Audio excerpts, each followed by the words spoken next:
Okay, guys, I'm here today. Heath Pettigrew, huge honor for me. Thanks for being here, Heath, and Rob and Sophia. And guys, this is the first time ever that Heath is shooting any video or instructional video ever, right? Heath, like I tried to find it. I went online. I was like, Heath Pettigrew, you can't find anything about yourself teaching jiu-jitsu online. I think it's like the only one I think there is, like you said. Tom Hardy. I saw. It had like 500,000 views or something. So I've kind of purposely never taught outside of the gym besides seminars. I wanted to save it up. Instructionals were a big deal for me. In my very, very early stages in life, the first 10 years that I trained was learning from instructional videos. Yep. So when I actually was able to teach them, it was so important that they were perfect, you know, and even though they might not be perfect now in my brain, it's just something that it was so important to me. I believe because we reached out to you probably 3 years ago, and you were thinking since then, so it was like a lot of preparation. And guys, we literally like reached out to Heath probably like 3 years ago, I think. Yeah, maybe longer. And he said, I'm gonna do it. And the time finally came. And guys, for those who doesn't know, I think everybody knows who he is at this point, but he is the founder of Pettigrew Submission Daisy Fresh, which is probably like the most viral school nowadays, because there was that documentary with Flo, and I heard that it was the most watched jiu-jitsu show in the history of jiu-jitsu almost. Yeah, it did really good. We were really, really lucky, really fortunate, you know, to be a part of all that. And you know, and now the team, we're the current back-to-back Nogi Pans champions. We won 3 out of the last 5 novice Pan Am championships, international novice championships. So I think the team, as it grows also from the videos, the notoriety of it's, you know, it's getting, because now they realize, like, at first, hey, maybe these guys got lucky. Yep. And then, okay, maybe they are building something, and now it's just, you know, like, oh man. Yeah, no, this is without saying like all the big stars you were building. You know, so for example, there was like the Wiltse time that he won a bunch of stuff as a black belt. Now there's Couch coming up, so he just won last year the World's No-Gi double gold. It's a huge deal, and now he's a black belt, and he's competing in a bunch of super fights, and he's like the man on the show. So he made his black belt debut this past weekend actually, and he submitted every guy. He won double gold, so I'm really excited for him to. No, it's so. If I think like every jiu-jitsu instructor dreams to do what you're doing, and like build this competition team that's kind of loud, goes to the tournaments, make noise and this and that. So I appreciate everything you're doing. And guys, one thing here, so if you're shooting four instructional videos, white belt 1 stripe, white belt 2 stripes, white belt 3 stripes, white belt 4 stripes, and whoever watch all of them and show to him that watching all the videos can schedule with him a trip to his gym, and then he's gonna test the person for the blue belt on his gym, and if you pass in the exam, you can get the blue belt with Heath. So you were telling me that the reason you were doing that is because you found that so many people in US and around the world train jiu-jitsu but don't have coaches that train like with friends, and that's true. We have talked with customers, and many of them don't have coaches. They live in a very small city like yours. And so that's cool. How did you come up with this idea? So I'm from such a small town, you know. I'm from the town I'm from. There's like 14,000 people in it. I've been there, Right, you've been there. The closest jiu-jitsu is about 2 hours away. This with the guy that I did get my black belt from finally. But the reason I wanted to do it is there's so many places in the world where people maybe they don't have the means, or you know, the money, or maybe they're young, you know, maybe they're in a situation where they can't get to a gym.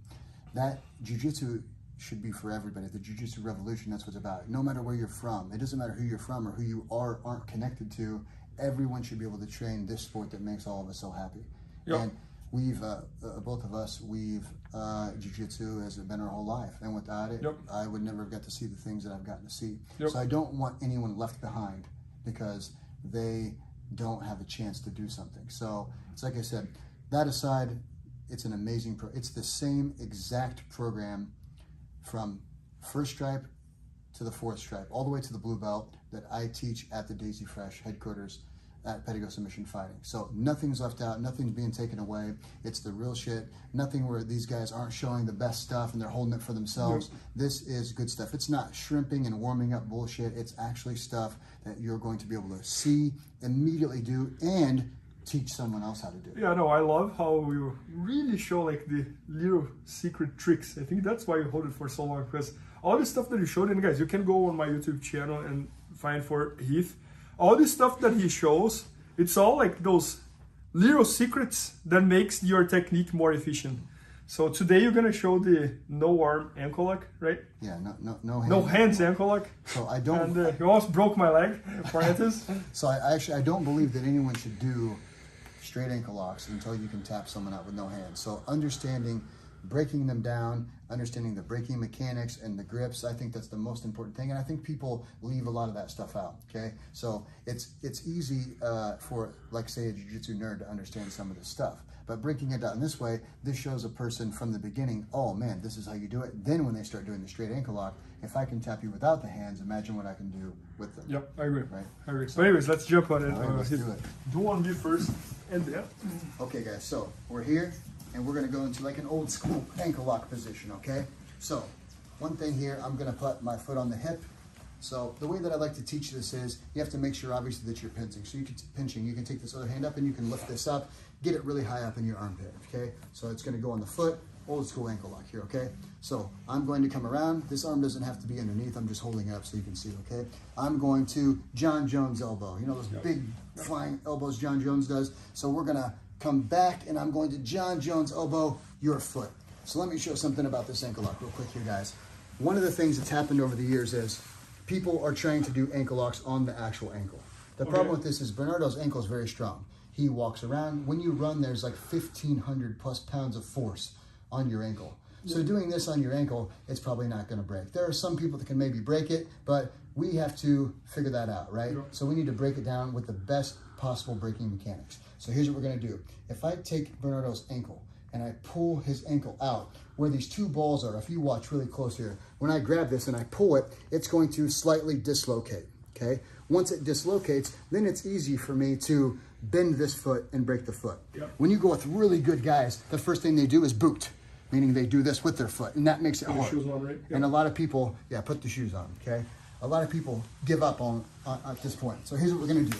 A person's booting you and you're having trouble breaking this down. I'm going to come, John Jones elbow, and I'm going to elbow this down and break that. Yeah, that's crazy. So this is really important for the ankle locks.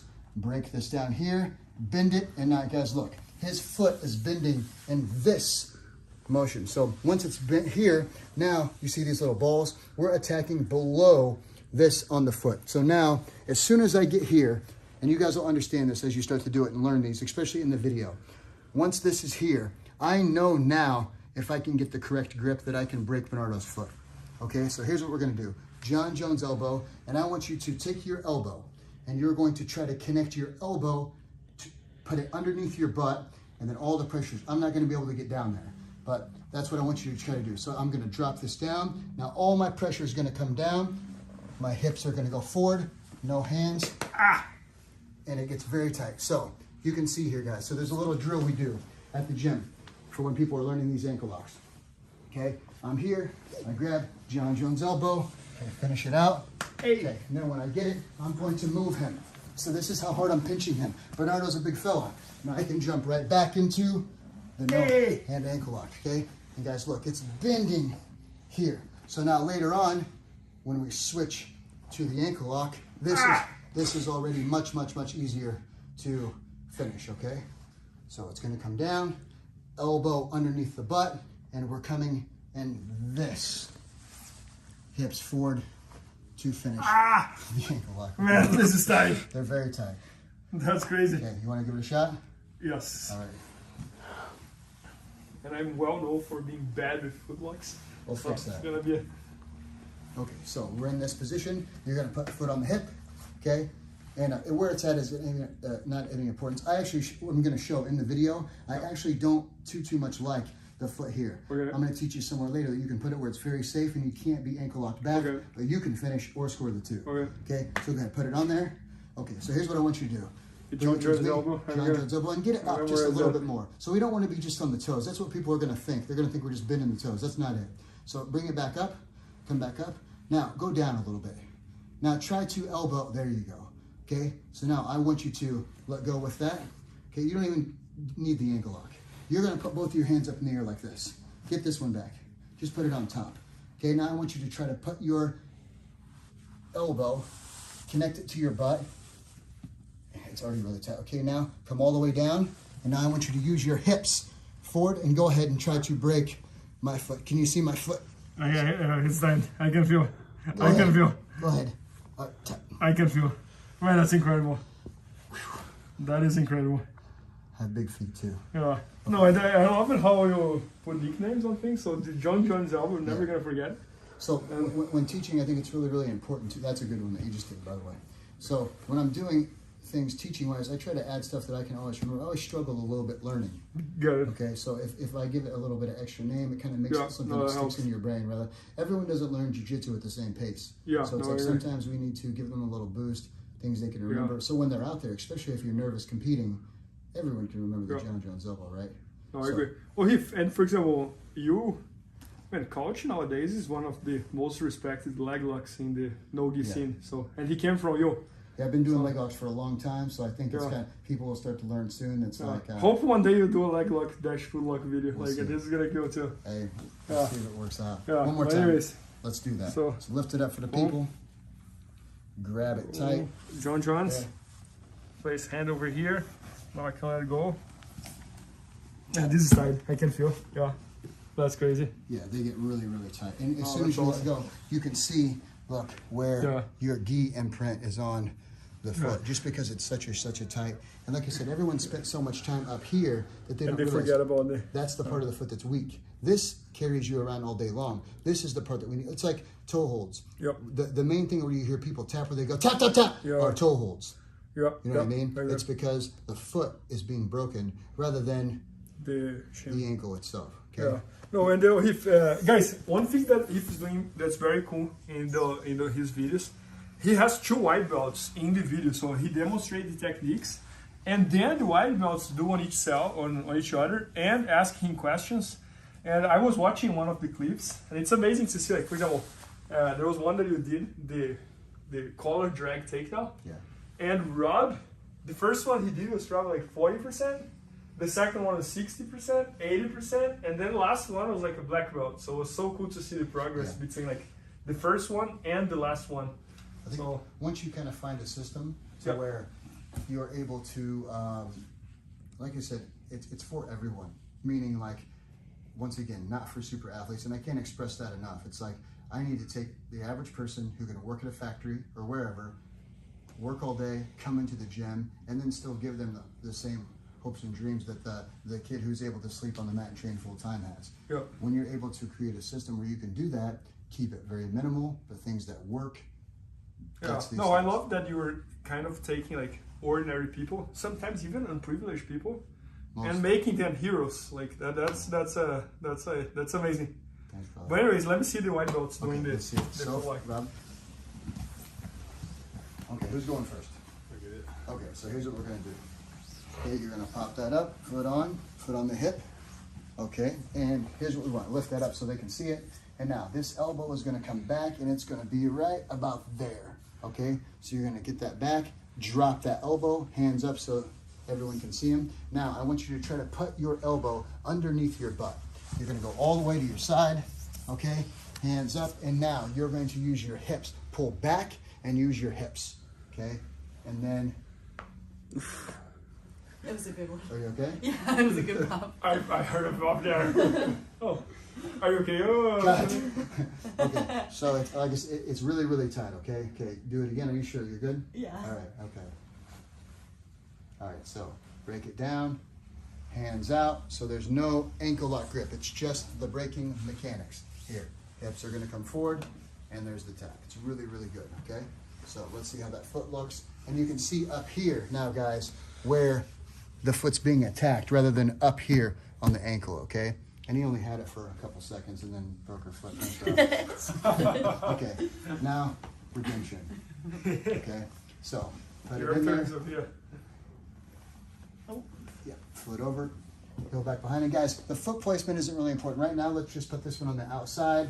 This left foot can go underneath. It doesn't matter where it's at. This is just a drill to work on the mechanics of finishing the ankle lock, okay? So the elbow is gonna go back. Let's get it down a little bit lower there. Okay, so now you can let go, show your hands, try to put your elbow down underneath your butt, turn, and now you're going to push back and look straight up, stretching and getting the finish. Okay, so perfect. I think it slipped out. That's okay, perfect. Let's fix that up. And this is exactly what the videos are like, okay? So these are the things that are gonna happen to you at home. So which is why I actually brought Rob and Sophia, okay? So we're gonna do this again. Take that elbow straight back, okay? You just have to make sure that that's pinched. Pinch that elbow, big John Jones elbow. Okay, now roll your elbow down. And that's rolling his foot in this direction. It's gonna be tight this time, okay? So you're gonna take it straight down. Now you're gonna look up, keep that elbow down, put your weight on top, look up. Very good. Yeah, I can see the foot getting bent over there. Much better. Yeah. So this time, look, you can see where you were up. Last time you were on the toes and it slipped off. This time you're here, the foot's bending, and once it bends underneath these, then it's easy to break the foot here, okay? So, perfect. Oh, that's incredible, Heath. Yeah, so guys, this video is part of the white belt 4 stripes instruction that Heath did. And guys, make sure to support this guy if you follow what he's doing. It's just amazing. Like, as I said earlier, he's taking like unprivileged people and ordinary people and making them jiu-jitsu heroes. And you're doing that like on scale, like you're replicating that, like almost like a, I see like, man, what you did with Wiltsy, now Couch, and all the other guys coming up. Yeah, like it's coming up too. yeah, no, it's incredible. And also what you're doing with the white belts, like, I know how hard it is to win any small tournament, but win Pan Am's 3 times white belt, Worlds white belt when they had it. So that's incredible, Heath. Thanks. And I love the idea of doing that. I think we don't have many instructors like that, like white belt 1 stripes, white belt 2 stripes, white belt 3 stripes, white belt 4 stripes. And if you buy the whole thing and watch it and prove it to Heath, you can schedule a trip to his city and test for the blue belt if you think like. We know how many people there are in US and the world that they don't have coaches, they don't have schools, and I think this is a way to support them as well. No doubt. So yeah, this is incredible, guys. Maybe by the time you're watching the instructions, we already be at bjjfanatics.com. So make sure to check that out. And even if you're a higher belt, you can see that his stuff that he's teaching works for everybody. And most of those like little tricks and secrets I didn't know. So. Yeah, I think anyone at any belt could probably get a good. And no matter what, even if you are amazing, for me personally, I learned the most stuff watching some of the white belts. It takes me back to the beginning. Fundamentals constantly change. The world of jiu-jitsu and all sports constantly evolve. So this is something that I think a lot of people, instructors especially, they can watch this, and I think they can learn a lot from it, and they can go back and evolve their fundamental game that will raise the bar of their lower belts, which automatically raises the bar of the higher belts. Yeah, no, I fully agree, and super excited, and thanks for being here with us. Guys, again, this is the first time that Heath is teaching anything online ever, so make sure to check that out and support this guy here because he deserves. Thanks, guys. Thank you. Appreciate you. Please help me out to grow my YouTube channel. Just click subscribe, and to watch more videos, just click under see more videos. I hope you enjoyed. BJJFanatics.com. Use the promo code YouTubeFaria to get 10% off any instructional video. Improve your jiu-jitsu faster.